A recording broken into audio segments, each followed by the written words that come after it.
profit rising compared to the same period last year. Our return on equity, 23% growth on ROE.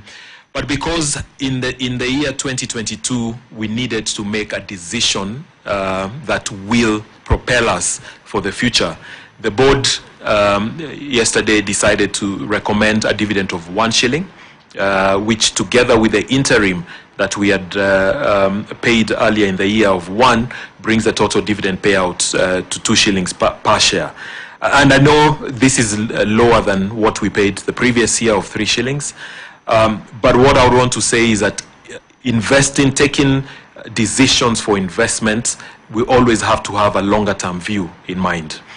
We have taken a decision on investing in an acquisition to ensure that we support intra-government trade, intra-country trade from the Indian Ocean all the way to the Atlantic Ocean, and we believe that that will unlock a lot of potential, and within a very short period of time we shall go back to declaring dividends, if not at the same level of where we were in the previous year, then certainly higher. But that is, we took a decision to protect the business for this year based on the investment we did to ensure that the prosperity, future growth and prosperity is catered for.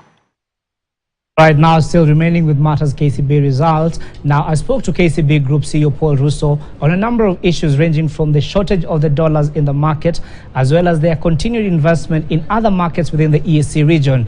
And is this move prudence? Now, let's have a look at how that conversation went. The way to understand the effects, because I get these questions, Jimmy, a number of times. So when you look at our books, we have sufficient effects. But they don't belong to the bank, they belong to customers. And unless a customer decides to trade on them, they are not available in the market, right? So we think we have sufficient dollars, as you see in the numbers in the book, but customers haven't chosen to trade with them. But the other most important thing is, for the same kind of business, and given the depreciation of the currency, customers consume more FX, and that's bringing that strain.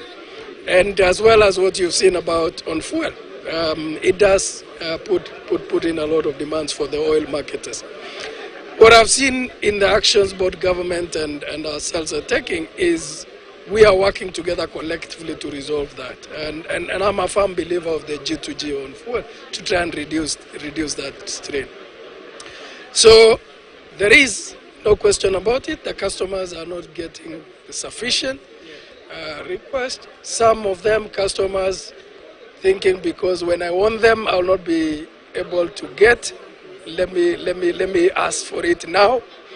But also just the huge consumption around it.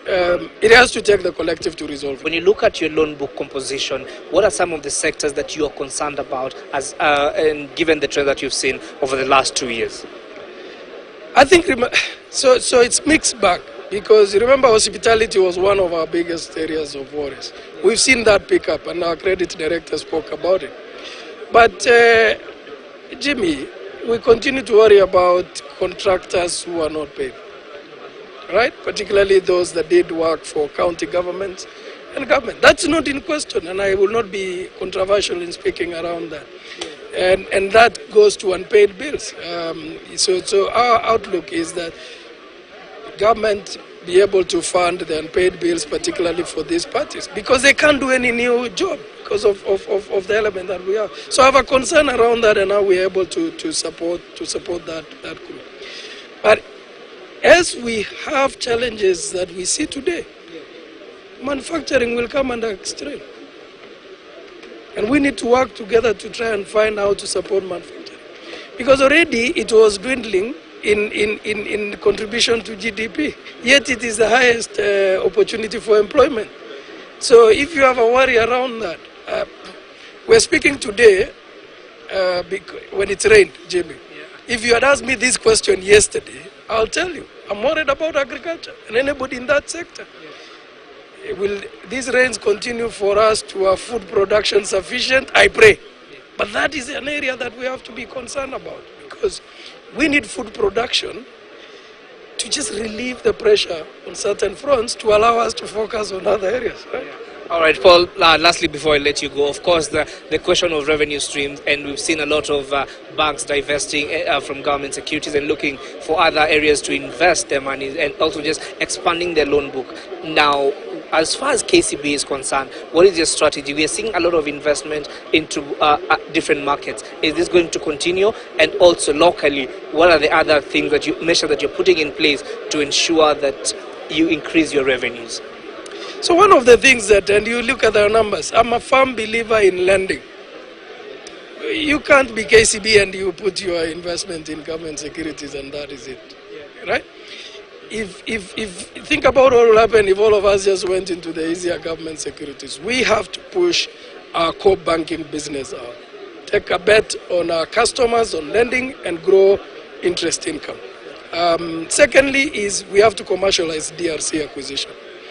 I am bullish about the TMB acquisition. I've seen the performance in January, February. It makes me believe. And I believe you've seen the performance of our subsidiaries. And I'm conflicted because I was a group regional business director. I took over group regional businesses when there were 5% contribution. You saw the number today. Tells me if we keep that focus, our regional businesses' contribution can be amazingly powerful. So I am betting on KCB Kenya doing what needs to be done, lending and digital, but delivering on our subsidiaries. All right. Is the race finally over? The last 1 trillion balance sheet? Is it finally over between yourselves and equity? Let's see. They haven't reported. But I think KCB will continue to run its own race. I'm proud of what the team has done. I'm proud of what we've done. Yeah. Watch our own race. We don't bother about anything.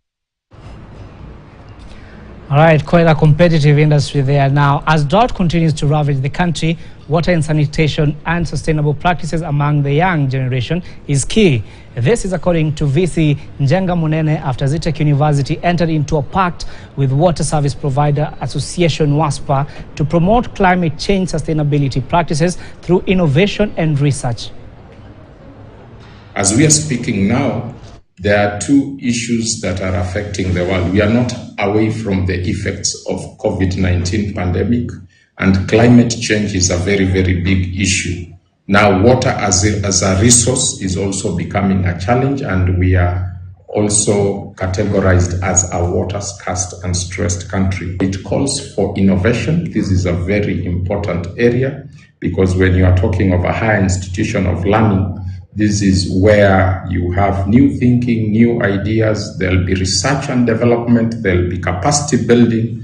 And these are areas that our members require. You require a new skill set. And I think our collaboration today in areas of training, in areas of research, capacity building, innovations on how to make the services better.